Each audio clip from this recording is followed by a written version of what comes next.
কথা একটু জবান দিয়ে বলতে হবে। ভাই, আমি কবরস্থানের সামনে নাই। আমি কি কবরস্থানের সামনে আছি? কবরস্থানে যা হাজারো চিল্লাইলে কবরস্থানের কোনো ব্যক্তি আপনার প্রশ্নের জবাব জোরে বলেন দিবে? যদি দেয় আমি আপনি শুনবো? কথা বলেন, শুনতে পারবো? তাহলে আমি মনে করি দ্বিতীয়বার যেন আর বলা না লাগে যে আমি কবরস্থানের সামনে আছি। সবাই কি জিন্দা না মৃত? আরো জোরে বলেন। তাহলে সেই জিন্দা মানুষ খুশি করে কারে? মৃত মানুষ আল্লাহরে খুশি করতে পারে না।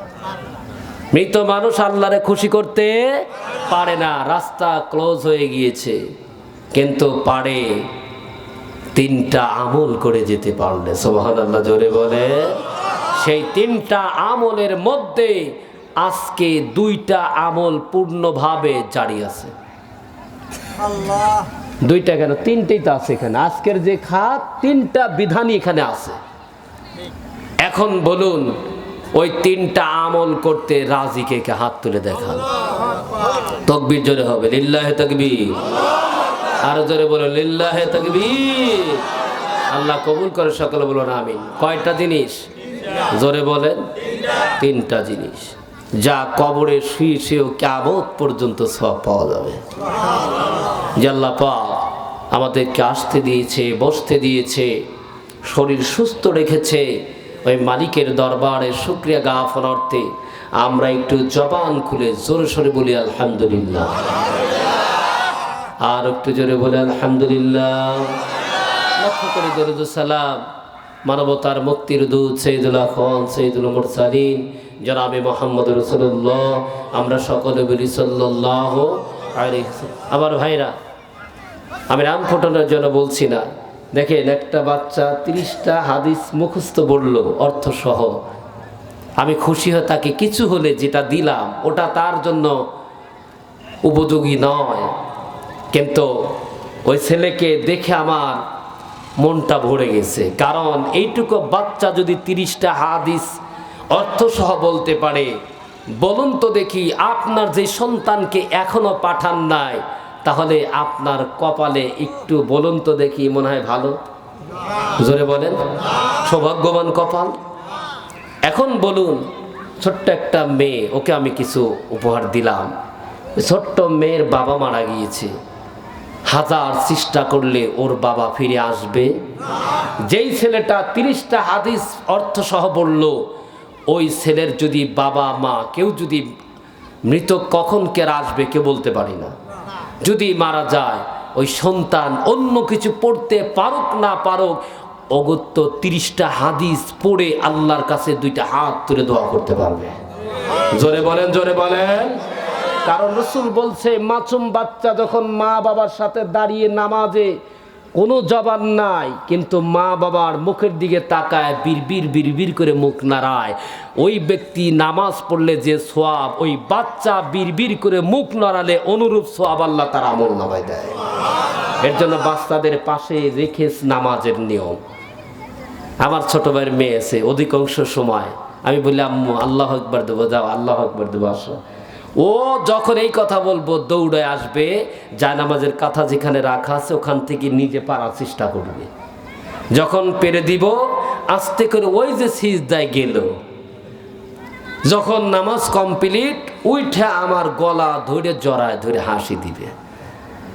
এটা হলো সবচেয়ে সৌভাগ্যবান কপাল। কথা বলেন। এই জন্য বোঝাতে চাচ্ছি, যেই ছোট্ট বাচ্চা যখন পড়লো, আপনাদের কি ভালো লাগে নাই? মুসলমানের যদি সন্তান হয়ে থাকে ভালো লেগেছে।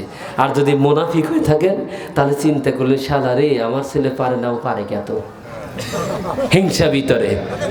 বলেন বলেন বলেন বলেন। বাবাজি, যেহেতু কথা বেশি সময় বলতে পারবো না, আল্লাহর বান্দারা, আলোক দিয়ে অধিবাসী যারা আছে, এই মাইকের শব্দ যেখানে যাচ্ছে, অনুরোধ করে বলি, আবার আল্লাহ সুন্দর করে জিব্রাইলকে বলা, এ জিব্রাইল, যারা আমি রব্বুল আলামিন আমার বন্ধু কি জানাই দিতে চাই। কেউ যদি আমি আল্লাহকে ভালোবাসতে চায়, ওই ব্যক্তি আমি আল্লাহকে কেমনি ভালোবাসবো? যুবক, তোমাদেরকে বলি, বলো তো দেখি, কোন যুবক যদি কোনো মেয়ের প্রেমে পড়ে, ওই মেয়ের ফোন নাম্বার না গোছাইয়া অথবা ফোন না দিয়ে কোনোদিন মনে মনে ভালোবাসা হতে পারে? জোরে বলেন হতে পারে। যুবকরা কথা বলছে না যারা, তাহলে মনে করবো নিঃসন্দেহে 4-5 জন করে ডার্লিং আছে ওর। কথা বলেন, কথা বলেন।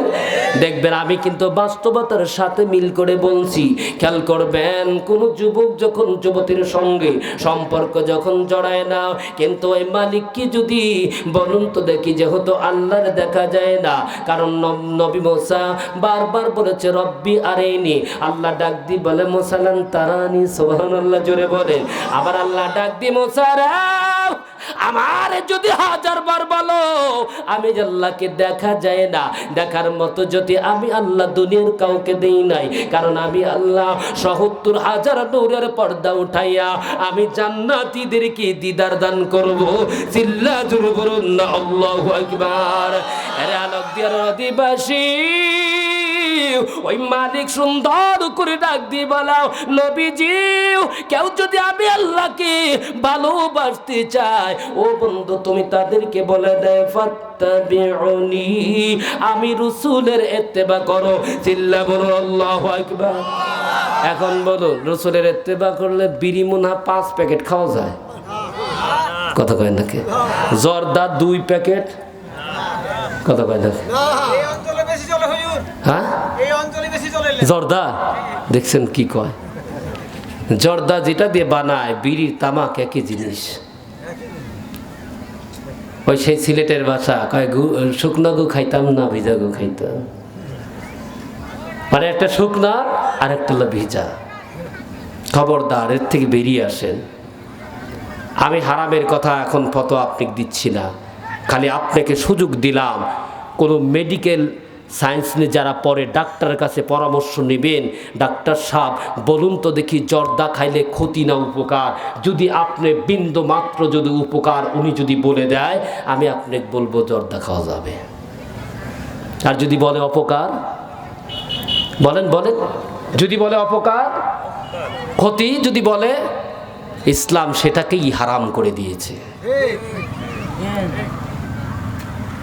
ভাই এমনি এখানে চাপাবাজি করতে আসি নাই, দলিল নিয়ে আসি নাকি বলেন? অনুরোধ করে বলছি, যারা এই পথের পথিক এখনো বেরিয়ে আসেন। যারা বিড়ি সিগারেট খায় ওর শরীর দিয়ে শুধু গন্ধ না, ওর পোশাক দিয়েও গন্ধ বের হয়। ভুল বললাম বলেন?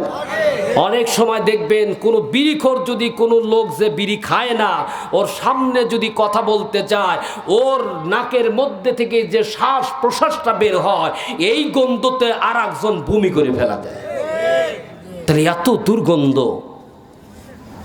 যেটা ফুসফুসকে ব্লক করার জন্য সবচেয়ে বড় খারাপ মেডিসিন, তাহলে সেই জিনিস আপনি কেন খান? আপনি বলছি না এখনই বাদ দিয়ে দেন।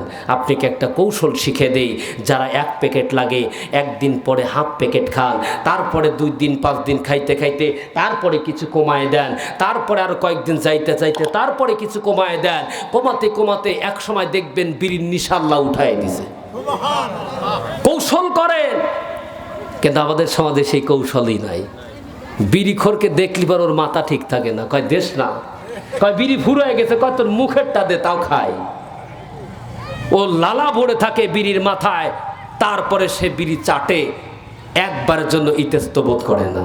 কিন্তু এই ব্যক্তি অন্য গ্লাসের পানি এক নিচে লোকমা নিয়েছে, পানি কিছু পানি আছে, ওই ব্যক্তিকে ওই লোকমা পানি খেতে দিল, খাবে না। কথা বলেন?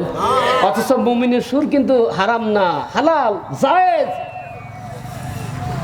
এটা খাওয়া জায়েজ, সেটা খাবে না, কিন্তু বিড়ি খাওয়া হারাম, ওটা খাবে।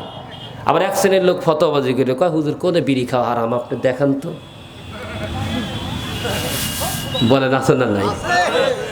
আমি আপনাকে বলছি ইন্নামাল খামরু ওয়াল মাইসিরু ওয়াল আনসামু ওয়াল আজলামু রিজসুন মিন আমালি শাইতান।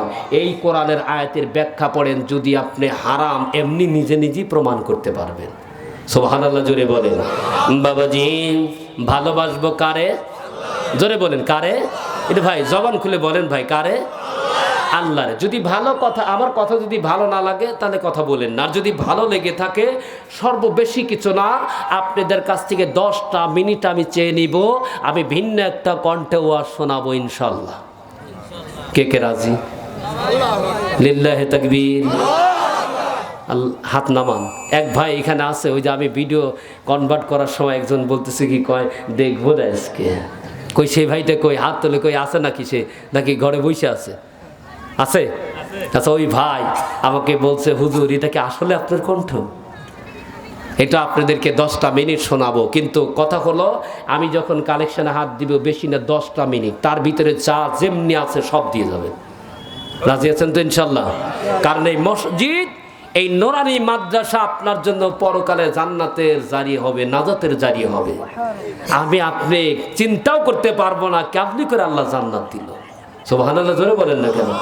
বাবাজি, আমরা কারে ভালোবাসবো? আবার জবান বলেন, বলেন বলেন, কারে ভালোবাসবো?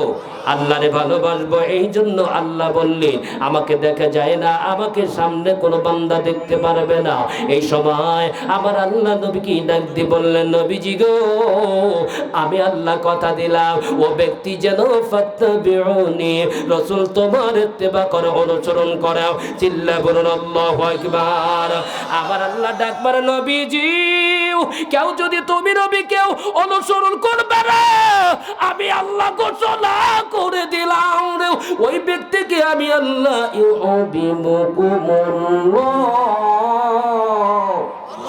আর ধরে বলুন আল্লাহু আকবার। আল্লাহ ডাক দি বলে, নবীজি আমি মালিক ঘোষণা করে দিলাম, কেউ যদি তুমি নবীকে অনুসরণ করে, আমি আল্লাহ ঘোষণা করলাম আমি আল্লাহ ওই বান্দা বান্দীদেরকে ভালোবাসবো।